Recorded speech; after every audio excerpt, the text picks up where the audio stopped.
que quando aquelas águas fossem removidas, o primeiro que entrasse ali naquelas águas era curado de qualquer mazela, de qualquer doença. E diz a Bíblia que Jesus então naquela oportunidade foi até ali e encontrou um homem que estava ali havia 38 anos naquela situação. Bem, queridos, baseado na história desse homem, ou baseada na história desse homem, nós queremos aqui meditar em alguns pontos de decepções que podem acometer o ser humano, que podem vir sobre o ser humano. Porque quando a gente coloca no nosso português uma partícula, de 3 letras, DES, então totalmente o significado dessa palavra torna-se o contrário. Na palavra amor, se nós colocamos na frente, ela passa a ser desamor. Numa esperança, passa a ser desesperança. Nas concepções que nós fazemos, elas passam a ser decepções. E assim por diante. Então, nós podemos, e creio eu, aquele homem estava nessa situação, decepcionado com tudo e com todos, até a visita de Jesus a ele naquele dia. Pensemos, os homens podem se decepcionar com as outras pessoas, nós podemos nos decepcionar com aqueles que nos rodeiam, nós podemos nos decepcionar com aqueles que estão nos nossos relacionamentos, no nosso círculo de amizades, ou talvez profissionais ou familiares. É verdade que os homens se decepcionam com as outras pessoas. Eu fico imaginando na situação deste homem, seu Pedro Enéas, porque quando Jesus perguntou: queres ser curado? Ele não se lembrou propriamente da sua situação, ele se lembrou das pessoas que estavam perto dele e disse: como? Não tem ninguém para me ajudar quando a água é removida, quando eu vou me arrastando, sempre tem alguém que chega na frente. Ele estava dizendo: as pessoas são más, e eu estou decepcionado com as pessoas, porque só pensam em si, e nessa corrida, pensando só em si, não se importam às vezes de pisar naqueles que estão à sua frente. Então era isso que aquele homem estava sentindo com relação às pessoas.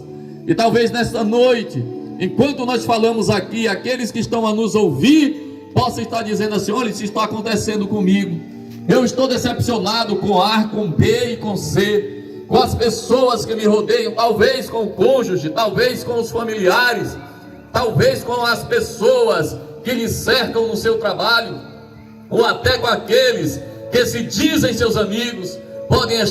Você pode estar decepcionado com tais pessoas. Percebam, mas este homem não estava decepcionado apenas com as pessoas, ele poderia estar decepcionado consigo mesmo, talvez dizendo: miserável homem que eu sou, quando a água é revolvida eu não consigo nem arrastar-me para entrar nessa água. Decepcionado com a sua impotência, decepcionado com as suas fragilidades, decepcionado com as suas limitações.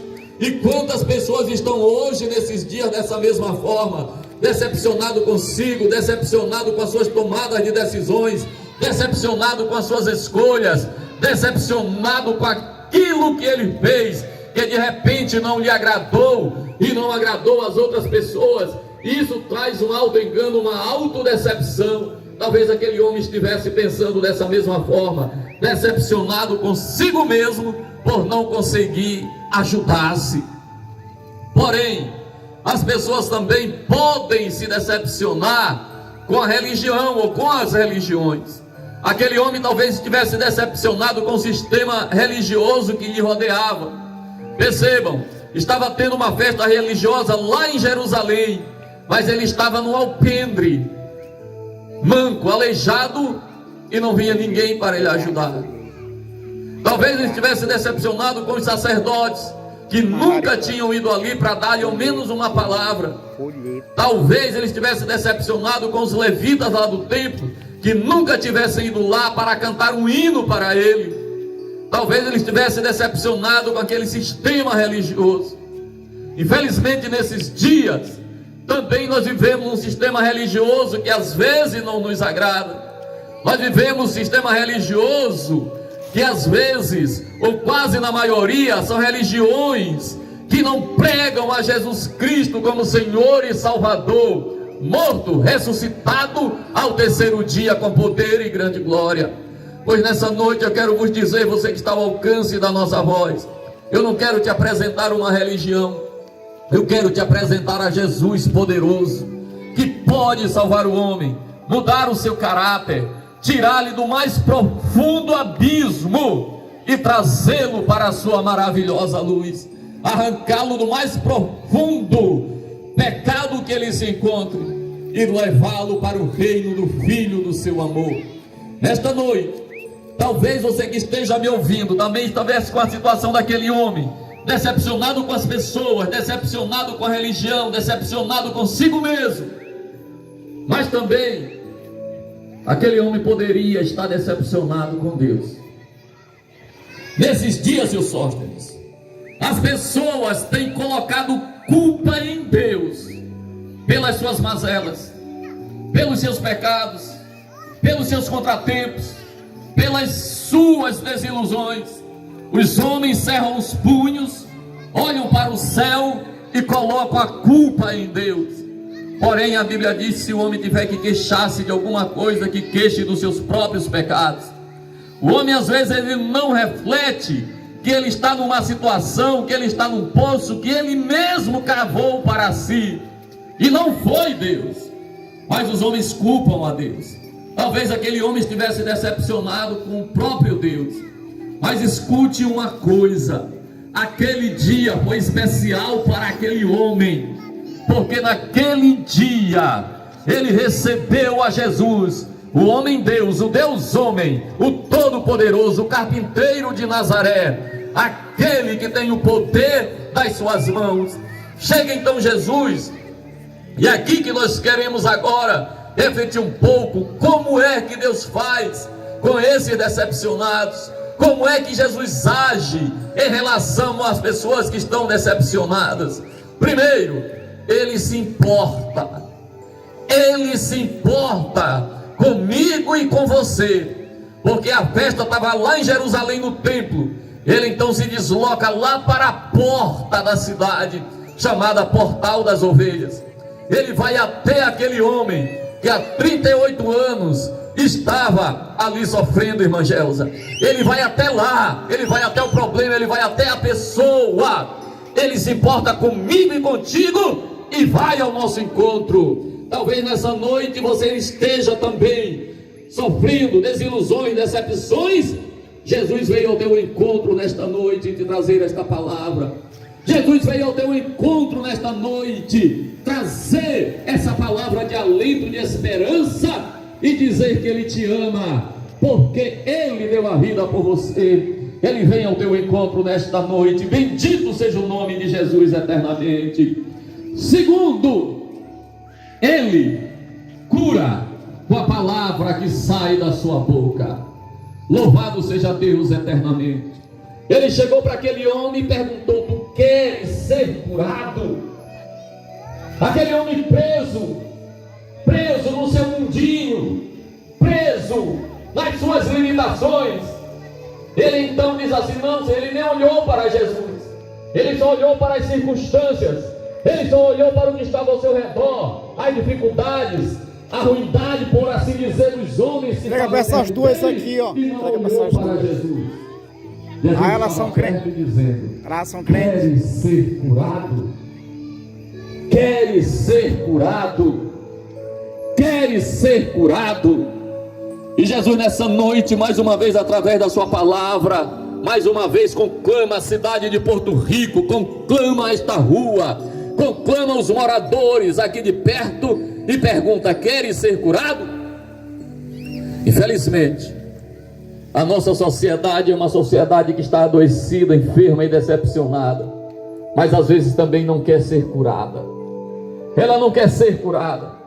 Os homens às vezes não querem ser curados do alcoolismo, não querem ser curados da idolatria, não querem ser curados da dependência química, não querem ser curados da autossuficiência, acham que pode resolver as coisas por si só. E Jesus estava perguntando para aquele homem: ei, tu queres ser curado? Tu queres ser curado? Mas Jesus resolve com apenas uma palavra que sai da sua boca. Aquele homem se lamentou, ele nem respondeu a Jesus. E Jesus diz: olha, levanta, toma a tua maca e ande. Louvado seja Deus. E isto Jesus diz hoje para a nossa geração caída no pecado, na perversão e na distância de Deus. A sociedade, a geração distanciada de Deus. Jesus diz: levante, eu estou aqui para te ajudar. Eu estou aqui para tomar-te pela mão direita e te levantar.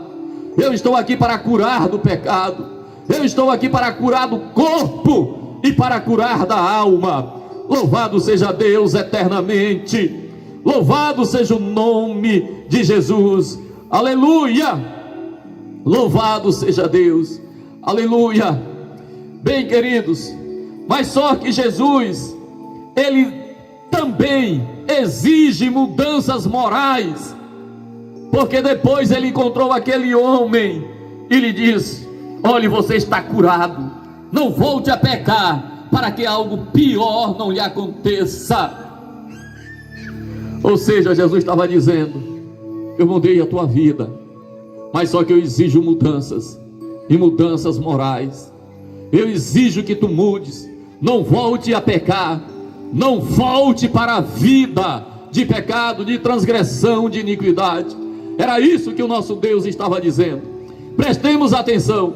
A gente disse: venha para Jesus como você está, mas só que Jesus, ele exige mudanças morais para aqueles que lhe servem, para aqueles que lhe seguem, porque ele é santo e quer que aqueles que lhe sigam tenham também valores e princípios morais elevados. Louvado seja Deus.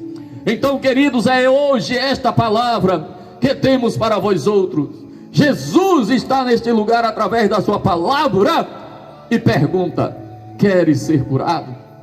Ele quer curar das decepções, ele quer curar as feridas familiares, ele quer curar as feridas morais, ele quer curar toda e qualquer situação difícil em que você se encontra, toda e qualquer desilusão, toda e qualquer decepção. Porém, ele precisa que você tome a decisão. Louvado seja Deus eternamente. Louvado seja Deus eternamente. Ele precisa, ele carece, ele instiga a que o homem tome decisões. A propósito, nós vivemos de escolhas e das decisões que nós fazemos aqui nesta terra. E a melhor decisão é decidir-se por Jesus, é decidir-se em segui-lo, é decidir em abraçá-lo e viver para ele, e um dia esperar que ele volte para arrebatar a sua igreja. Estaremos para sempre com ele no céu de glória. Assim diz a sua palavra. Que Deus abençoe você que está a nos ouvir. Hoje é noite de decisão. Hoje é noite de tomar a decisão por Jesus. Se ouviu a palavra, entendeu que o Senhor Jesus nessas últimas horas, aleluia, está batendo a porta do vosso coração e dizendo: venha, venha a mim, dai-me hoje o teu coração, dai-me hoje a tua vida. Ele quer transformar o teu caráter, mudar a tua história e salvar a tua alma, em nome de Jesus. Muito obrigado.